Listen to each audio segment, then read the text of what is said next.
In today's video, I'm going to teach you how to connect Calendly to Facebook. By the end, you'll have your Calendly booking activity sending signals to your Facebook tools through Metapixel, so you can measure conversions and improve your campaigns with better data.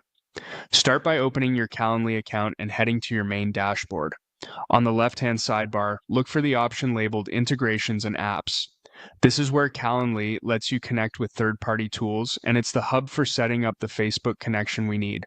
Once you're in the integrations area, you can browse what's available or use the search bar to find exactly what you need. In the search field, type Metapixel. You're looking for the official Calendly integration that connects to Facebook's tracking pixel. When you see it, select it to open the integration details. Next, click Go to Setup. This takes you to the configuration page where you'll link your Metapixel to Calendly. You'll see a field asking for your pixel ID. That ID is a numeric identifier for your Facebook pixel, and it's how Calendly knows where to send your event data. If you already have that ID handy, you can paste it directly into the field.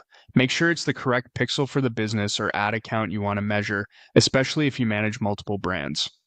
If you're not sure where to find the pixel ID, click the link that says, "Where can I find this?" Calendly provides guidance and can take you to Facebook so you can locate it quickly. When prompted, log into your Facebook account that manages your business assets. From there, go to your Events Manager, choose the appropriate pixel, and copy the pixel ID displayed near the top of that pixel's overview. If you don't see it, double-check that you're in the right business manager and have the proper permissions. Head back to Calendly and paste the pixel ID into the setup field. Calendly may prompt you to confirm or save your changes. Go ahead and complete that and give it a moment to connect. If you run into issues, check for typos in the ID, ensure you have admin or sufficient permissions on the pixel, and temporarily disable any aggressive ad blockers while setting this up.